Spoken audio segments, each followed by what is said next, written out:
etc. So here you can see if there is a question around specifying a set of rows within a result set, we can use the row numbers, and we'll take a look at that as we go through in our demo today. Let's say we have another customer problem. Hey, it takes too long to get some information about a very, very large data set we have as we explore big data, right? And that's where we can actually use some of the additional capabilities that are built in within Synapse pools and the T-SQL functionality. So for example, in this scenario, if something, if engineers are exploring something and something takes 30 seconds to return or 10 seconds to return for certain large data sets, they can use functions like approximate row count, count distinct to return approximate number of rows that will take much more that'll take much less time. So this actually gives you a great way to leverage big data analytics with SQL. So let's go ahead and go into the demo and understand the features of Synapse dedicated SQL pools. All right, let's get started with some of the understanding some of the developer features, such as we are looking at efficiently analyzing sales data, right? Like we want to be able to leverage the right functions that's available for us in SQL. So we'll today take a look at just a few of those functions very quickly. There's a lot more available in the Knowledge Center and also available in the documentation that you can definitely leverage.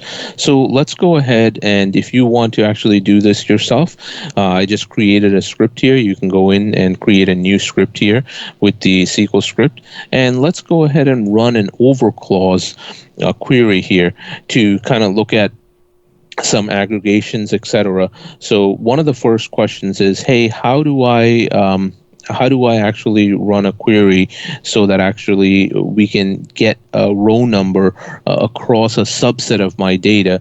So here is how you would do that. So let's go ahead and run this query. And one of the questions that's coming in from our data analyst for our example was how to actually do that. So we are able to run this query with the row number. And the key thing to understand is here the over partition by, right? That's listed here. We're actually partitioning by region with the row number, and let's see what happens. And we're ordering by quantity here, right? And we're saying that's the row number which we need. So if we run this query, let's take a look at what happens.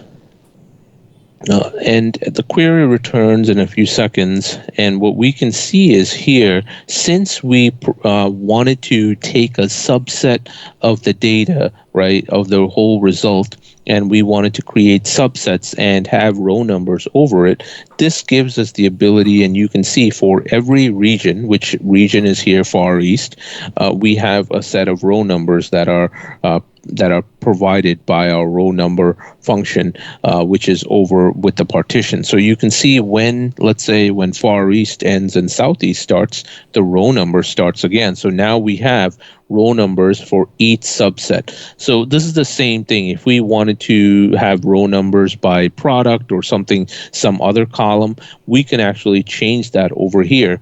And when we use partition by with over clause, right, we divide the result set into partitions, and the windowing function is applied to each partition separately for computation for each partition. So you can see that we are able to do this with the windowing function over here and leveraging that row number, right? So let's go ahead and run, that's actually one of the cool things with windowing functions that we can leverage. Let's go ahead and run another query. In our second query over here, we will take a look at using aggregate functions with our windowing functions. So how can we window something by region, right, and then use aggregations on top of it? So let's go ahead and run this.